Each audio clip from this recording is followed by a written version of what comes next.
আজিৰ এই অসমৰ স্পৰ্শকাতৰ এক সন্ধিক্ষণত আমি চুতীয়া যুৱ সন্মিলন অসম চাই অনাগত দিনসমূহত আমি কেনেধৰণে আগবাঢ়ি যাব লাগিব এই বিষয়বস্তুসমূহ আজি বিতংভাৱে আজি আলোচনা হৈছে। আপোনালোকে নিশ্চিতভাৱে জানে যে অহা 25 নৱেম্বৰ তাৰিখে অসমৰ মন্ত্ৰীগোটে বিধানসভাত ঐতিহাসিক কামৰূপৰ আদিম ভূমিপুত্ৰ চুতীয়া জনগোষ্ঠীৰ জনজাতিকৰণকে প্ৰমুখ্য কৰি আন 5টা জনগোষ্ঠীৰ জনজাতিকৰণৰ সন্দৰ্ভত এক প্ৰতিবেদন উপস্থাপন কৰিব। এই প্ৰতিবেদনখনৰ ওপৰত আজি আমি বহুলভাৱে আমি বিভিন্ন ধৰণৰ আলোচনা হৈ গৈছে। এই আলোচনাৰ অন্তৰালত আপোনালোকৰ মাধ্যমেৰে অসম চৰকাৰ তথা অসমৰ ৰাইজলৈ আমি দুটামান বাৰ্তা প্ৰেৰণ কৰিবৰ কাৰণে আজি আমি আপোনালোকক ইয়ালৈ নিমন্ত্ৰণ কৰি আনিছোঁ আৰু আমি সকলোকে ধন্যবাদ জ্ঞাপন কৰিছোঁ। প্ৰথম বিষয়টো হৈছে কি যে আমি সকলোৱে যিহেতু আমি উপস্থিত হৈছোঁ, কেন্দ্ৰীয় সমিতিৰ নেতৃত্ববৰ্গ আছে আৰু জিলা সমিতিৰ নেতৃত্ববৰ্গ আছে। আমি প্ৰথম বিষয়টো উপস্থাপন কৰিব বিচাৰিম যে অহা 25 নৱেম্বৰত যিখন মন্ত্ৰীগোটৰ প্ৰতিবেদন প্ৰদান কৰা হ'ব, উপস্থাপন কৰা হ'ব, এই ক্ষেত্ৰত চুতীয়া যুৱ সন্মিলন অসমৰ এটা স্পষ্ট কথা যে যিসকল এক্সিষ্টিং ট্ৰাইবেল আছে তেওঁলোকে এক্সিষ্টিং ট্ৰাইবেলসকলৰ যি ধৰণৰ মৰ্যাদা আছে ঠিক তেনেধৰণে চুতীয়া জনগোষ্ঠীৰ জনজাতিকৰণৰ ক্ষেত্ৰতো সেই সমমৰ্যাদা সম অধিকাৰে কিন্তু জনজাতিকৰণৰ ব্যৱস্থা গ্ৰহণ কৰিব লাগিব। চৰকাৰে এই প্ৰতিবেদনখনত কোনো পধ্যেই জনজাতিকৰণৰ ক্ষেত্ৰত নতুনকৈ সৃষ্টি কৰা জনজাতি বা সংবিধান সংশোধনী প্ৰক্ৰিয়াৰে জনজাতি কৰিব বিচৰাটো কিন্তু চুতীয়া যুৱ সন্মিলন অসমে এইটো স্বীকাৰ কৰি নল'ব। জনজাতিকৰণৰ ভাৰতীয় সংবিধান মতে জনজাতিকৰণ মাত্ৰ এটাই আছে আৰু সেই জনজাতিকৰণৰ ব্যৱস্থাৰ অন্তৰালতে চুতীয়া জনগোষ্ঠীক জনজাতি মৰ্যাদা প্ৰদান কৰিব লাগিব আৰু আমি আশাবাদী যে অসম চৰকাৰে নিশ্চিতভাৱে চুতীয়া জনগোষ্ঠীক জনজাতি মৰ্যাদা সেই ধৰণে আমি প্ৰদান কৰিব বুলি আমি আশাবাদী।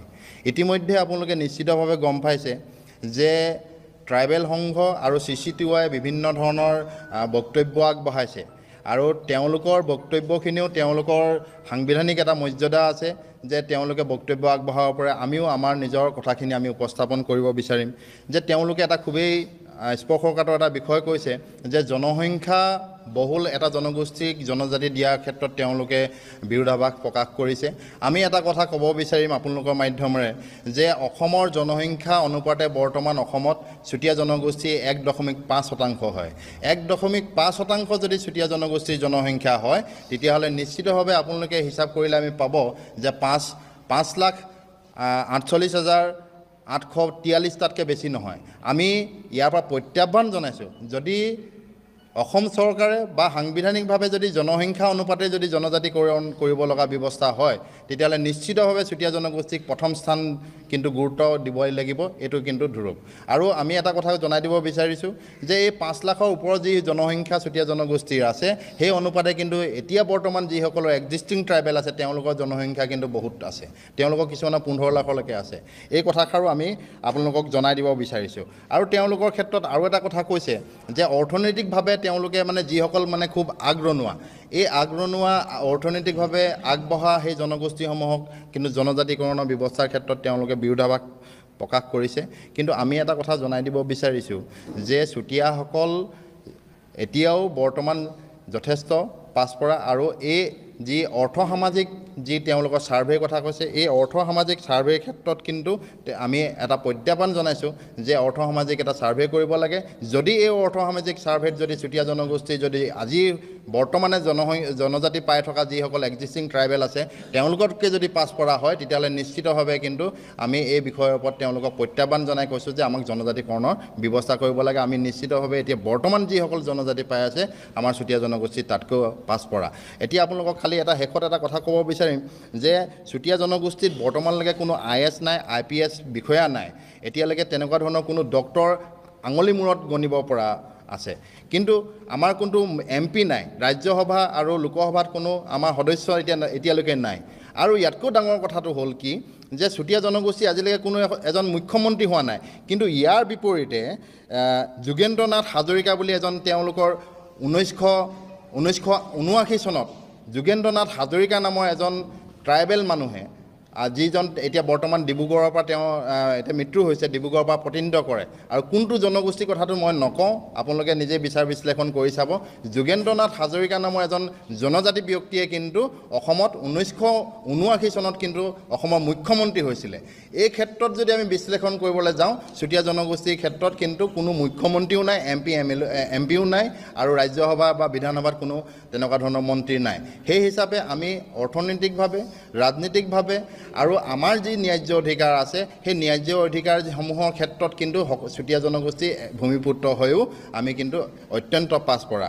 শেষত এটা কথা আপোনালোকক ক'ব বিচাৰিছোঁ যে ট্ৰাইবেল সংঘই 1981 চনত চুতীয়া জনগোষ্ঠীক জনজাতিকৰণৰ ক্ষেত্ৰত কোনো আপত্তি নাই বুলি তেওঁলোকে এখন পত্ৰ প্ৰেৰণ কৰিছে। আপোনালোকে যদি বিচাৰে আমি প্ৰমাণ দিব পাৰোঁ। ইয়াৰ উপৰিঞ্চিও বানে কেবাঙে 1981 চনতে তেওঁলোকে চুতীয়া জনগোষ্ঠীক জনজাতি মৰ্যাদা পালে কোনো তেওঁলোকৰ অপকাৰ নাই বা তেওঁলোকে কোনো তাত বিৰোধাভাস কৰা নাই।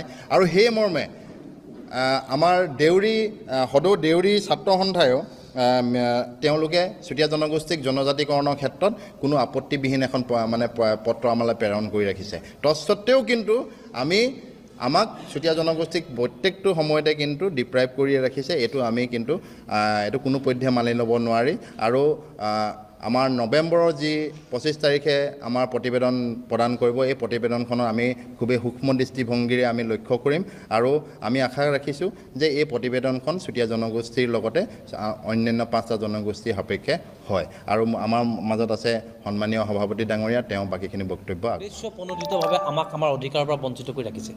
এতিয়া কথা হ'ল, আমি জনজাতি যে হয়, আমি যে জনজাতি পাব লাগে, আমাৰ ইতিমধ্যে সম্পাদক ডাঙৰীয়া কৈ গৈছে। মই কেইটামান আপোনালোকক তথ্য দাঙি ধৰিব খোজোঁ যে আৰ্ক'লজিকেল ছাৰ্ভে অফ ইণ্ডিয়া এইটো কোনো সংস্থা নহয়, এটা চৰকাৰী সংস্থা, ভাৰত চৰকাৰৰ এটা সংস্থা, আৰ্ক'লজিকেল ছাৰ্ভে অফ ইণ্ডিয়া।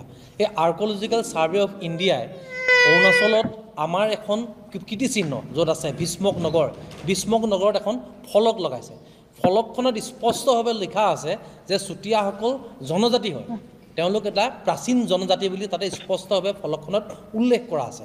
আৰু তাতে লিখিছে যে চুতীয়াসকল তিব্বত বাৰ্মী তেওঁলোক চুতীয়াসকল জনজাতি বুলি তাতো স্পষ্টভাৱে উল্লেখ কৰিছে। এতিয়া কথাটো হ'ল, তিব্বত বাৰ্মী বুলি ক'লে আমি কাক বুজি পাওঁ? তিব্বত বাৰ্মী বুলি ক'লে আমি অসমত থকা প্ৰত্যেকজন মানুহে কলাগুৰু বিষ্ণু ৰাভাক আমি ভালদৰে জানো। কলাগুৰু বিষ্ণু ৰাভাৰ ওপৰত বিভিন্ন ধৰণৰ আলোচনা বিলোচনাৰ পৰা আৰম্ভ কৰি বিভিন্ন গৱেষণা হৈ আছে। আৰু এই কলাগুৰু বিষ্ণু প্ৰসাদ ৰাভাই এটি বড়ো জাতীয় সংগীত লিখিছিল, আৰু বড়ো জাতীয় সংগীতত তেওঁ স্পষ্টভাৱে লিখি থৈ গৈছে যে কছাৰী ডিমাচা মৰাণ বড়ো, চুতীয়া জলদা ত্ৰিপুৰা গাৰো, লালুং হাজং মেচ মহলীয়া, ৰাভা মদাই একেই ভাই। গতিকে এই যিখন আৰ্ক'লজিকেল ছাৰ্ভে অফ ইণ্ডিয়াই যিখন তাতে ফলক লগাইছে, ফলকখন স্পষ্টভাৱে লিখা আছে চুতীয়াসকল জনজাতি হয়। আৰু কলাগুৰু বিষ্ণুপ্ৰসাদ ৰাভাই বড়ো জাতীয় সংগীততো এই কথাটো স্পষ্টভাৱে লিখি দিছে। আৰু ইয়াত যিসকল জনজাতীয় ভাই কথা কৈছে, যিসকল তিব্বত বাৰ্মী বুলি কৈছে, তাৰ প্ৰত্যেকেই কিন্তু ভাৰতীয় সংবিধানে জনজাতীয় মৰ্যাদা প্ৰদান কৰি ৰাখিছে, কেৱল চুতীয়াসকলক এই অধিকাৰৰ পৰা বঞ্চিত কৰি ৰাখিছে।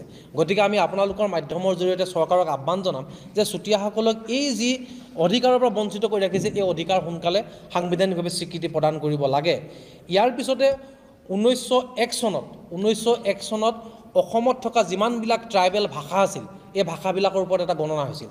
আৰু এই যিটো ট্ৰাইবেল ভাষাবিলাকৰ ওপৰত গণনা হৈছিল, এই গণনাবিলাকত ওলাইছিল যে উৰাও, মুণ্ডাৰী, চান্তালী, মিৰি, বড়ো শ্ৰেণী, বড়ো, ডিমাচা, মেচ, চুতীয়া, হোজাই, গাৰো, কোচ, লালুং, মৰাণ, ৰাভা, মিকি, ত্ৰিপুৰা, এই যিসকলৰ ভাষা আছে আৰু এই ভাষাবিলাক ট্ৰাইবেল ভাষা। এইটো 1901 চনত অসম চৰকাৰে যিটো ট্ৰাইবেল ভাষাবিলাকৰ এটা চেঞ্চাছ চলাইছিল, এই কথাটো তাত স্পষ্টভাৱে উল্লেখ আছে। ইয়াৰ লগতে আমি যেতিয়া 2019 চনত যেতিয়া 6 জনগোষ্ঠীৰ জনজাতিকৰণৰ বিলখন যেতিয়া ৰাজ্যসভাত উপস্থাপন হৈছিল, তাৰ আগে ভাৰতবৰ্ষৰ কেইবাটাও সংস্থাই এই জনজাতিকেইটাৰ জনজাতি পাব পৰা অৰ্হতা আছেনে নাই তাৰ ওপৰত এটা ছাৰ্ভে চলাইছিল। আৰু তেতিয়া মিনিষ্ট্ৰী অফ ট্ৰাইবেল এফেয়াৰ্ছে 2018 চনত এটা ৰিপৰ্ট দিছিল যে চুতীয়াকে প্ৰমুখ্য কৰি এই জনগোষ্ঠীকেইটা জনজাতি পাব পৰা সম্পূৰ্ণ অৰ্হতা আছে। কিন্তু তাৰ পিছতো বিভিন্ন কাৰণবশতঃ বিভিন্ন ৰাজনৈতিক কাৰণতে বুলি ধৰিম যে আমাক এই অধিকাৰৰ পৰা বঞ্চিত কৰি ৰাখিছে। গতিকে আজি সংবাদমেলৰ জৰিয়তে আমি এই কথাষাৰো চৰকাৰলৈ উপস্থাপন কৰিব বিচাৰিছোঁ। ইয়াৰ লগে লগে আমাক সম্পাদক ডাঙৰীয়াই কৈ গৈছে যে ট্ৰাইবেল সংঘই যিটো কথা কৈ আছে যে তেওঁলোকে আমাক জনজাতীয় মৰ্যাদা প্ৰদান কৰাত অসুবিধা আছে 6 জনগোষ্ঠীৰ ক্ষেত্ৰত। কিন্তু আমি এটা কথা ক'ব বিচাৰোঁ যে ট্ৰাইবেল সংঘ, বানে কেমাং, দেউৰী সমাজ, বিভিন্ন জনজাতীয় সংগঠনবিলাকে কিন্তু আমাক বহু বছৰ আগে এই জনগোষ্ঠীকেইটা জনজাতি পাব পৰা সম্পূৰ্ণ অৰ্হতা আছে বুলি তেওঁলোকে আমাক NOC প্ৰদান কৰি থৈছে। আৰু এই NOC বিলাক যদি প্ৰয়োজন হয় আমি আপোনালোকক সন্মুখত দিব পাৰিম। ইয়াৰ লগে লগে আমি ব্ৰিটিছৰ দিনৰ যিবিলাক ডিষ্ট্ৰিক্ট গেজেট আছিল, এই ডিষ্ট্ৰিক্ট গেজেটবিলাকতো যদি আমি চাওঁ তেনেহ'লে চুতীয়াসকলক কিন্তু সম্পূৰ্ণভাৱে তাত জনজাতি হিচাপে উল্লেখ আছে, ট্ৰাইবছ বুলি ধুনীয়াকৈ তাত উল্লেখ আছে। আৰু 1852 চনৰ পৰা 1961 চনলৈকে যিটো যিটো ভোট গণনা হৈছিল, এই ভোট গণনাটো কিন্তু চুতীয়াসকলক জনজাতি বুলি উল্লেখ আছে। গতিকে আমাক ইয়াৰ আগৰ যিসকল প্ৰশাসন ব্যৱস্থা আছিল, এই প্ৰশাসনীয় ব্যৱস্থাত চুতীয়াসকলক জনজাতি হিচাপে মৰ্যাদা প্ৰদান কৰা হৈছিল। কিন্তু বিভিন্ন কাৰণত আমি এই অধিকাৰৰ পৰা, সাংবিধানিক অধিকাৰৰ পৰা বঞ্চিত হৈ আছোঁ। গতিকে আজি আমি সংবাদ মাধ্যমৰ জৰিয়তে আমি অসম চৰকাৰক, অসমৰ মাননীয় মুখ্যমন্ত্ৰী হিমন্ত বিশ্ব শৰ্মা ডাঙৰীয়াদেৱক আস্থা আৰু পুনৰ বিশ্বাসত লৈ এটা কথা তেখেতক আমি আহ্বান জনাব বিচাৰোঁ যে 25 নৱেম্বৰ তাৰিখে তেওঁলোকে 6 জনগোষ্ঠীৰ জনজাতিকৰণৰ যি ৰিপৰ্ট কেন্দ্ৰীয় চৰকাৰে প্ৰেৰণ কৰিব, যা বিধেয়ক উপস্থাপন কৰিব, এই বিধেয়কখনত যাতে চুতীয়াসকল জনজাতি হোৱাৰ পিছতো আজি যুগ যুগ ধৰি যে তেওঁলোক বঞ্চিত হৈ আহিছে, এই বঞ্চিত হোৱাৰ যিটো সময়, এই সময় যাতে শেষ হয়, আমাক যাতে আমাৰ অধিকাৰ প্ৰদান কৰা হয়।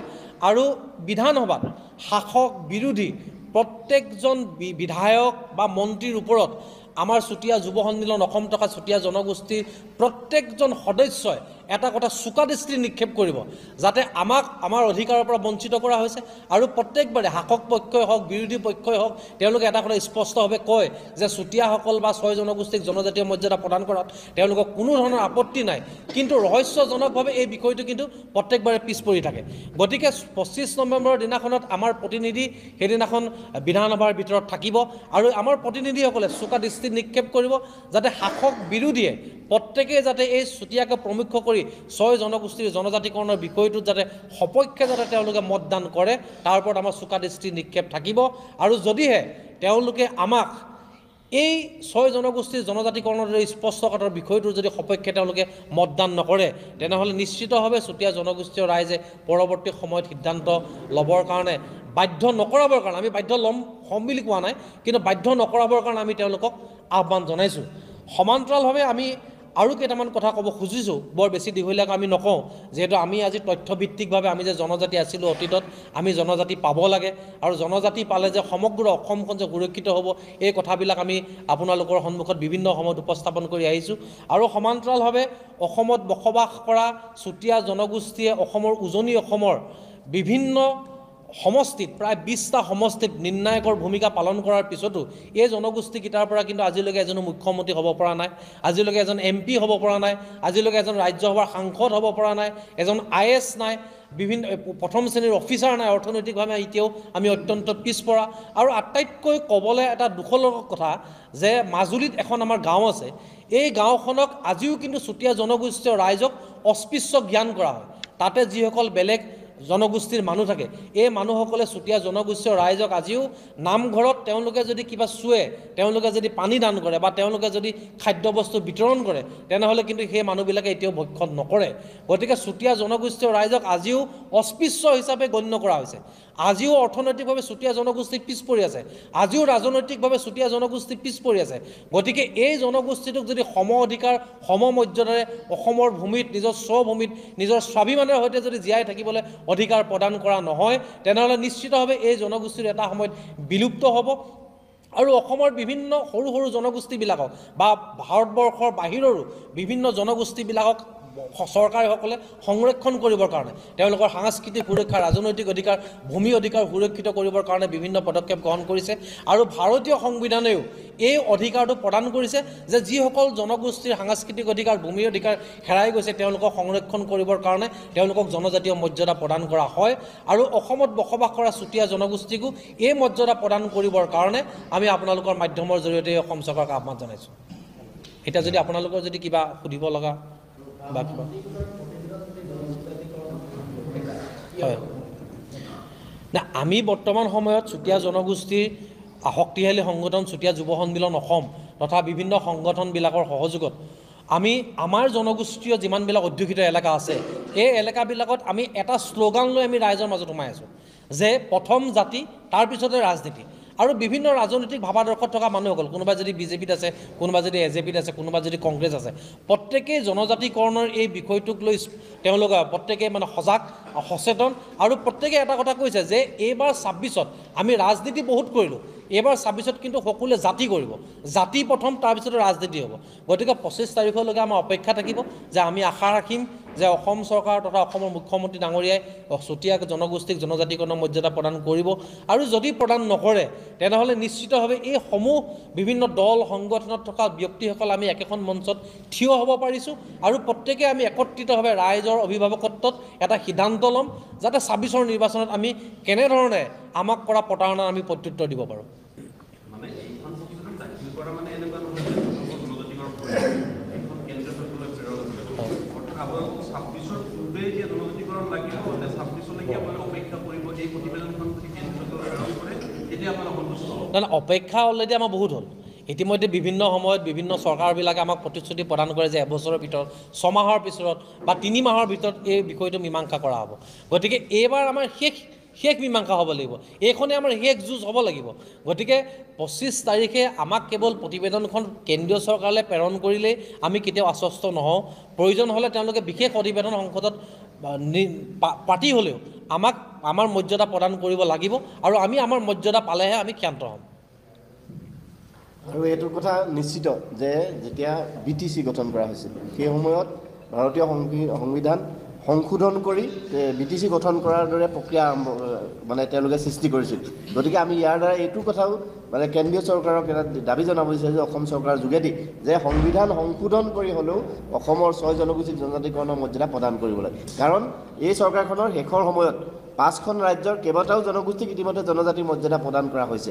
গতিকে আমি বিশেষ অধিৱেশন অনুষ্ঠিত কৰি হ'লেও আমি 2026ৰ নিৰ্বাচনৰ আগত আমি এই আমাৰ জনজাতিকৰণৰ যি বিষয়টো সেই বিষয়টো সমাধান হোৱাটো বিচাৰিছোঁ। অন্যথা কিন্তু আমি ৰাজনৈতিকভাৱে সিদ্ধান্ত গ্ৰহণ কৰিবলৈ বাধ্য হ'ম। কিন্তু কথাটো CC2কে ধৰি CC2ৱে বিশেষকৈ তেওঁলোকৰ সংগঠনসমূহে হওক বা লিডাৰসকলে হওক আপোনালোকৰ এগেইনষ্টত কিন্তু প্ৰতিবাদ কৰি আছে। তেওঁলোকে বাৰে বাৰে কৈছে যে জনজাতিকৰণ কোনো পধ্যেই দিব নালাগে। হয়, আমি CC2ক এটা কথা আহ্বান জনাম যে আমি কেৱল ঘৰ বচালে নহ'ব, গাঁও বচাব লাগিব। আমি অকল এটা জনগোষ্ঠী বাচিলে নহ'ব, অসমখন সুৰক্ষিত হ'ব লাগিব। আৰু অসম কেনেকৈ সুৰক্ষিত হ'ব? যে অসমত বসবাস কৰা চুতীয়া জনগোষ্ঠীয়ে জনজাতিকৰণ বিচাৰিছে তাৰ অৰ্থ এইটো নহয় যে চুতীয়াসকলে সুৰক্ষিত হ'ব। চুতীয়াকে প্ৰমুখ্য কৰি 6 জনগোষ্ঠীয়ে যেতিয়া জনজাতীয় মৰ্যাদা লাভ কৰিব তেতিয়া অসম এখন জনজাতীয় ৰাজ্য হ'ব। অসমত ইনাৰ লাইন পাৰ্মিটৰ ব্যৱস্থা কৰাব লাগিব আৰু এই ইনাৰ লাইন পাৰ্মিট আৰু জনজাতীয় ৰাজ্যৰ জৰিয়তে অসমৰ ভূমি, অসমৰ সম্পদ এইবিলাক সুৰক্ষিত কৰিব লাগিব। আজি আপুনি যদি কাষৰীয়া ৰাজ্য চায়, ত্ৰিপুৰীসকল কিন্তু ট্ৰাইবেল হয়, কিন্তু ত্ৰিপুৰীসকলে তাত সুৰক্ষিত অনুভৱ কৰা নাই। গতিকে CC2ৰ প্ৰতি আমাৰ এটা আহ্বান থাকিব যে তেওঁলোকে একে ভাই, আমিতো বেলেগ নহয়, আমি অসমৰ থাকিব আৰু যিসকলে ট্ৰাইবেলৰ সাংবিধানিক মৰ্যাদা বিচাৰিছে তেওঁলোকৰো সুৰক্ষিত হৈ থাকিব লাগিব। গতিকে বিষয়টো অলপ বহলভাৱে চাই যাতে সকলো জাতি জনগোষ্ঠী আমি একেখন মঞ্চত থিয় হৈ অসম যাতে সুৰক্ষিত কৰি ৰাখিব পাৰোঁ তাৰ কাৰণে তেওঁলোকক একত্ৰিত হ'বৰ কাৰণে আমি আহ্বান জনাইছোঁ আৰু CC2কে আমি তাৰ নেতৃত্ব ল'বৰ কাৰণে আহ্বান জনাইছোঁ। না, এইটো কথা অলৰেডি স্পষ্ট যে আমিও কৈ আছোঁ যে তেওঁলোকৰ অধিকাৰ কেতিয়াও খৰ্ব হ'ব নালাগে। আৰু ইতিমধ্যে এই জনগোষ্ঠীখিনিৰ যিটো 27% ৰিজাৰ্ভেশ্যন আছে, এই ৰিজাৰ্ভেশ্যনটো যদি আমি তেওঁলোকৰ লগত যদি প্লাছ মাইনাছ কৰি ল'ব পাৰোঁ তেতিয়াহ'লে নিশ্চিতভাৱে এটা সমাধানৰ সূত্ৰ ওলাব। আৰু এই সমাধানৰ সূত্ৰটো তেওঁলোকৰ ক্ষতি নোহোৱাকৈ কেনেকৈ হ'ব সেইটো আমাৰ বিষয় নহয়, সেইটো অসম চৰকাৰৰ বিষয়। অসম চৰকাৰৰ বিভিন্ন ধৰণৰ ব্যক্তিসকল আছে, তেওঁলোকে নিশ্চিতভাৱে এটা সমাধানৰ সূত্ৰ উলিয়াব। কিন্তু আমাৰ কথা হ'ল অসমত বসবাস কৰা ভূমিপুত্ৰ প্ৰত্যেকটো জনগোষ্ঠী অনাদি অনন্তকাললৈ সুৰক্ষিত হ'ব লাগিব।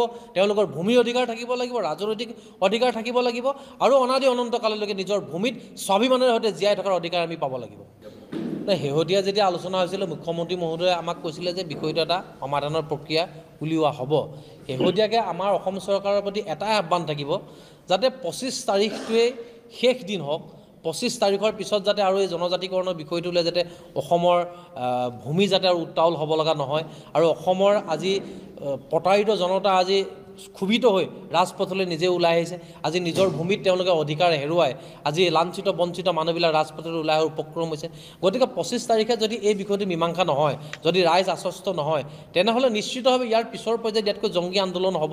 গতিকে অসম চৰকাৰক আমি এটা কথা আহ্বান জনাম যাতে 25 তাৰিখৰ দিনা এই 6 জনগোষ্ঠীৰ জনজাতিকৰণৰ বিষয়টো মীমাংসা হ'ব লাগে আৰু এটা শুদ্ধ উত্তৰ লাভ কৰিব লাগে যাতে এই ভূমিত মানুহবিলাকে অনাদি অনন্ত কাললৈ যাতে সুৰক্ষিত অনুভৱ কৰে।